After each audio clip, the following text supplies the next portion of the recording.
Greetings, ladies and gentlemen, and welcome to this latest edition of Tales from Outer Space, where I take Deathworlder, Humans Are, and various other stories, and read them for your entertainment.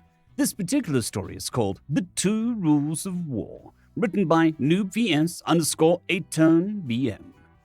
War is a holy ritual in which two peoples display their worth in the deadly arts and acknowledge, in accordance with ancient tradition, the superior among them.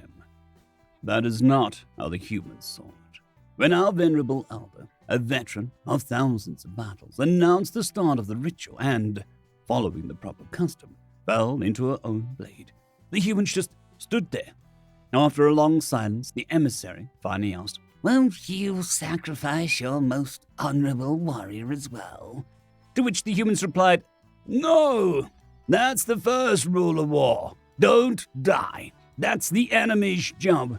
The insult only made us more adamant in showing those barbarians their place in the galaxy. We set a place and date for battle, properly informing the humans who, being humans, filled every light year of the way with trillions upon trillions of minds.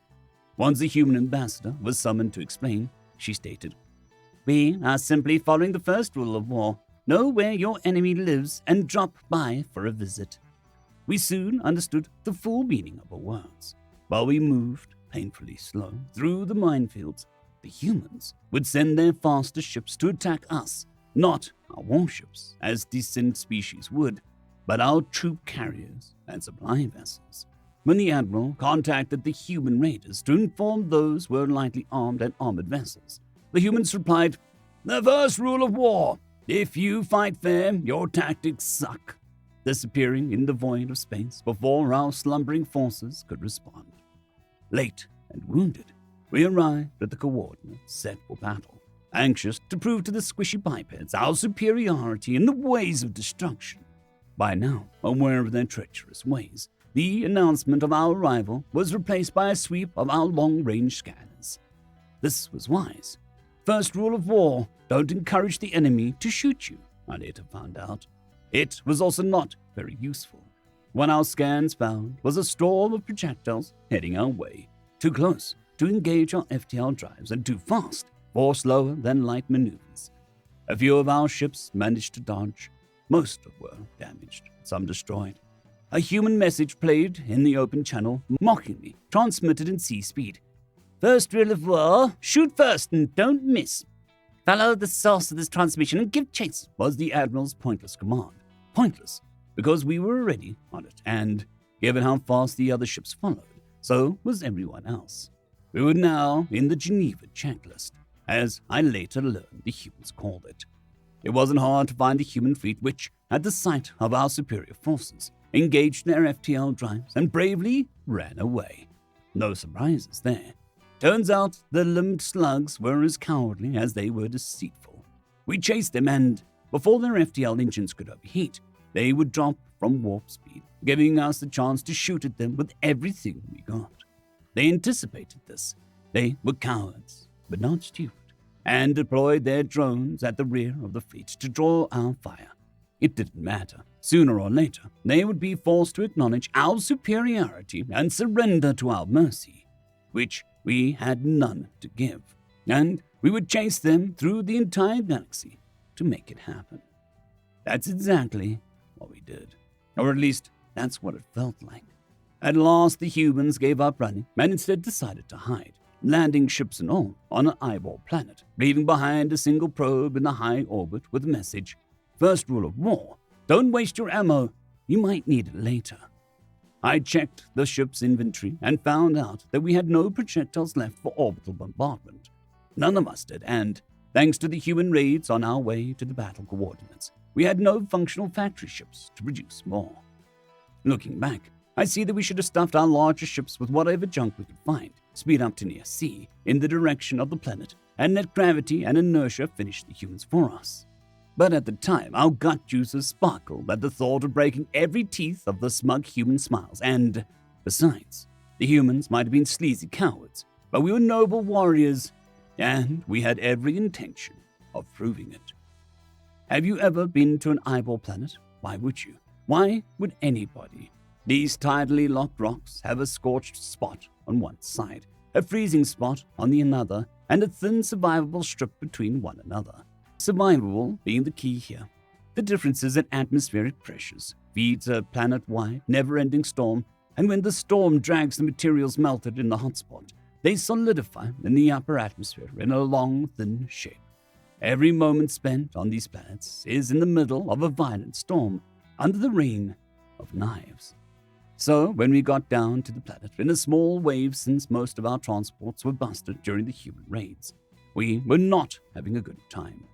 The humans, however, had previously built a series of underground bunkers and tunnels, and were eager to teach us the first rule of war. Troops busy surviving the terrain might be too distracted to survive the enemy. Needless to say, after a while, our transports were too occupied, lifting a few survivors like me instead of bringing down reinforcements. None of us wanted to say out loud, but it was time to face reality. The humans won. Our admiral transmitted the terms of surrender, acknowledged human superiority. Yes, it pains me to say it even now, and informing we would fly home to report our defeat to the council. The response was pretty, well, human. Their entire fleet flew out from the atmosphere, guns blazing, destroying everything that came into their aim. The admiral repeated the message over and over, till the humans finally responded. First rule of war, kick a man when he's down. It's the best time if you want to win.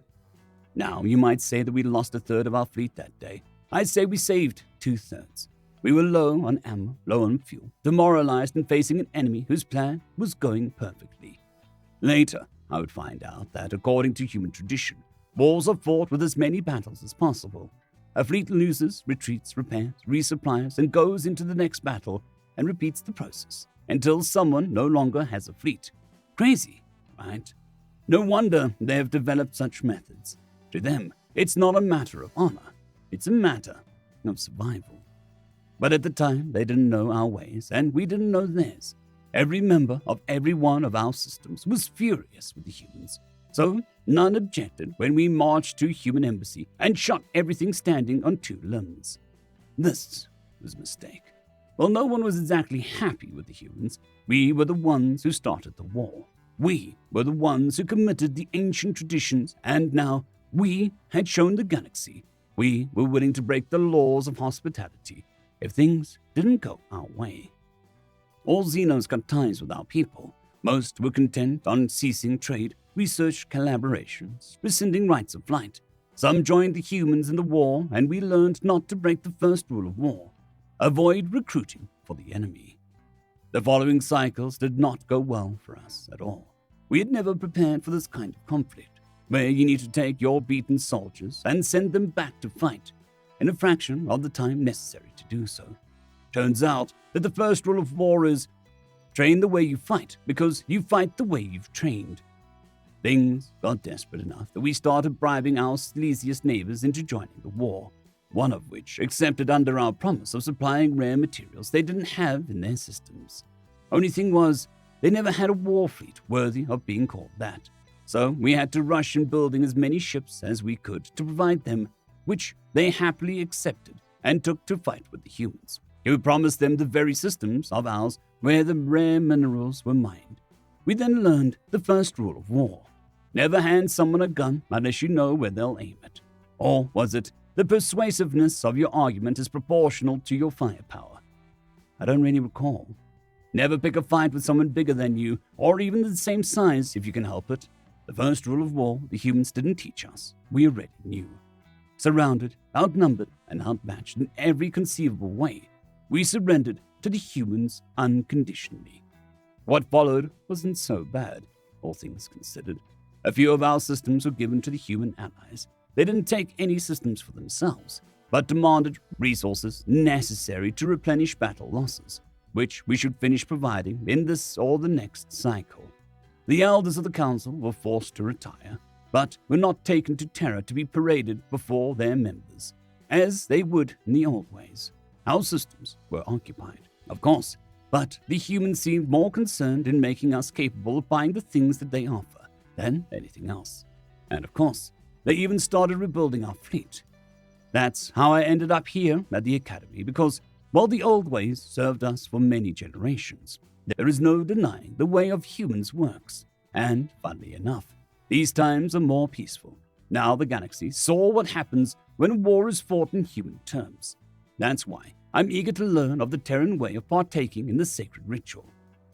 That's interesting, but it doesn't answer my questions. Why do you keep those stretchy biosynth layers over your claws? Oh right, that's the second rule of war. Always have a pair of socks at hand. End of story.